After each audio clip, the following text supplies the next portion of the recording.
परम पूज्य गुरुदेव ने लिखा है कि दुनिया के सारे ज्ञान तुम्हें प्राप्त हो जाएं, सब जान लो तुम, कुछ भी जानना शेष न रहे, लेकिन अगर स्वयं को न जान सके तो सारा का सारा ज्ञान व्यर्थ है, बेकार है।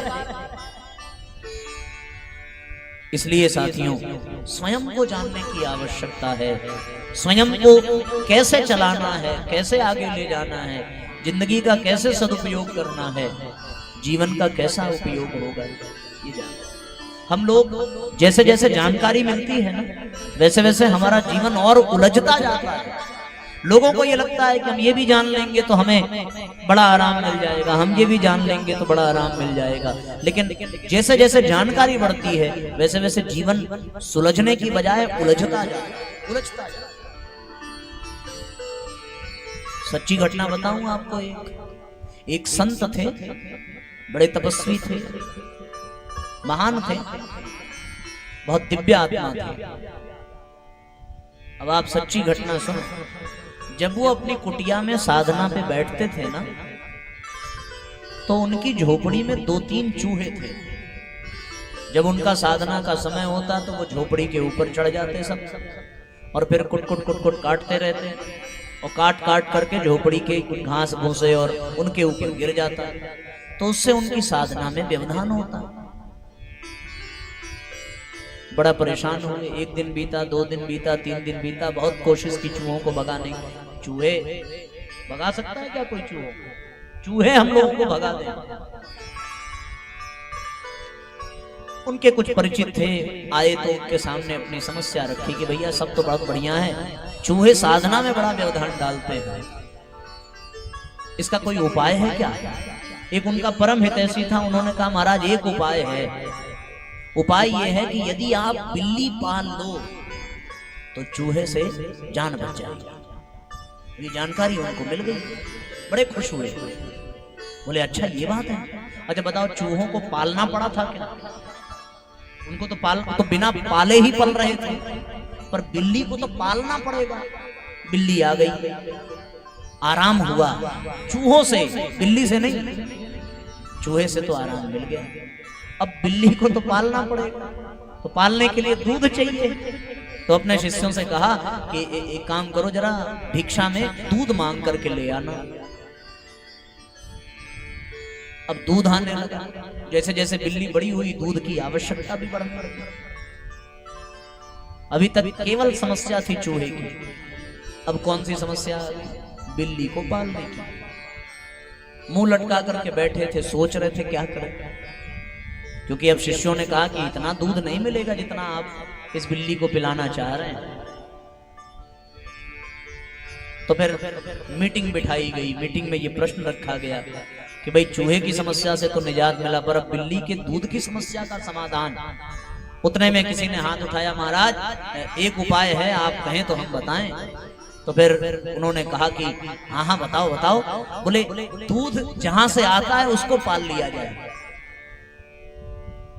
कहां से दूध आता है? गाय दूध देती है।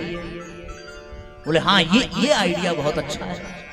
अब चूहे से बचने के लिए बिल्ली पाली और बिल्ली को दूध पिलाने के लिए गाय पाल ली। अच्छा आप बताओ, गाय दूध कब देगी?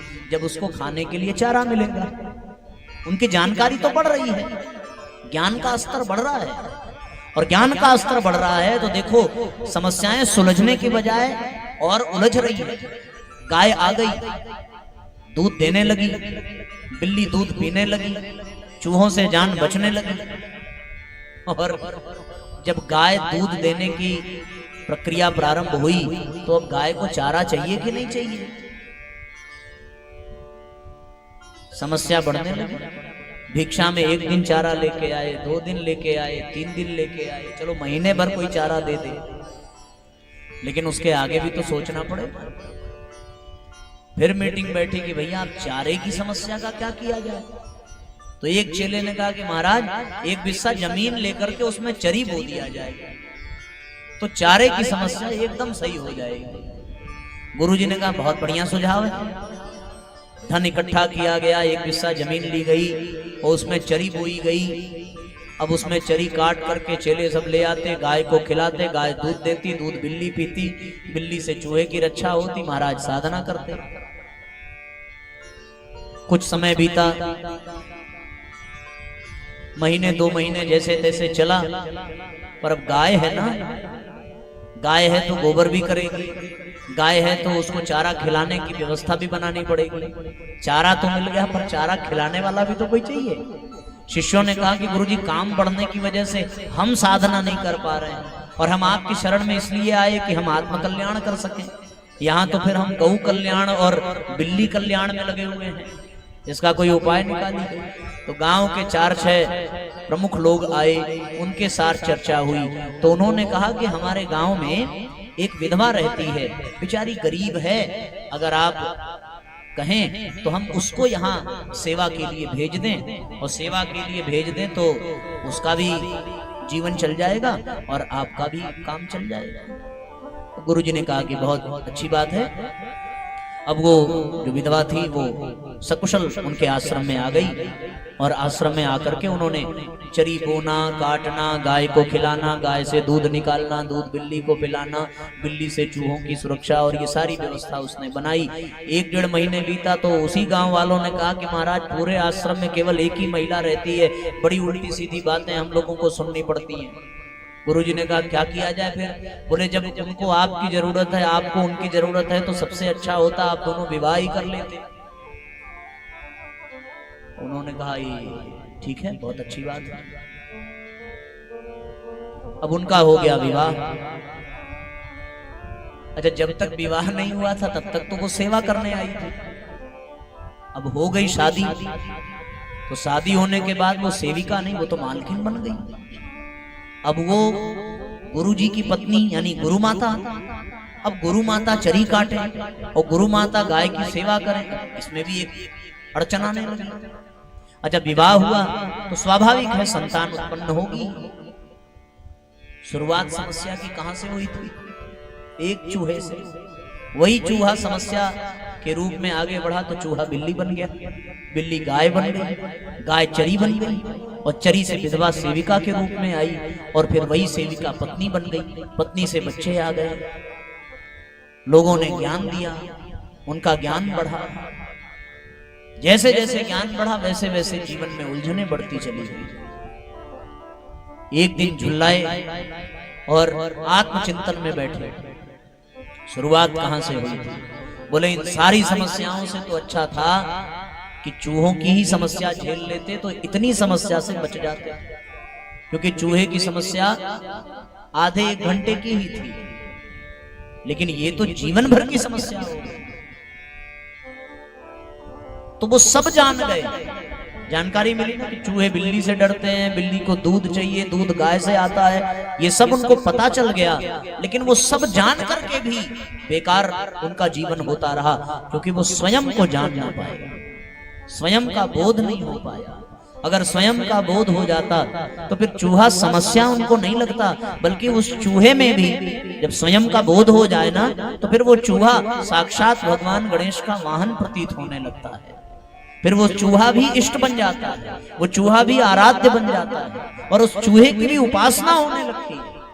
अगर स्वयं का बोध हो जाए तो जो चेतना हमारे भीतर है वही चेतना उस चूहे के भीतर भी दिखाई पड़ती, वही चेतना उस बिल्ली में भी दिखती, वही उस गाय में भी दिखती, वही चरी में भी दिखती, वही सेविका में भी दिखती, वही पत्नी में भी दिखती। फिर कोई समस्या नहीं रह जाती।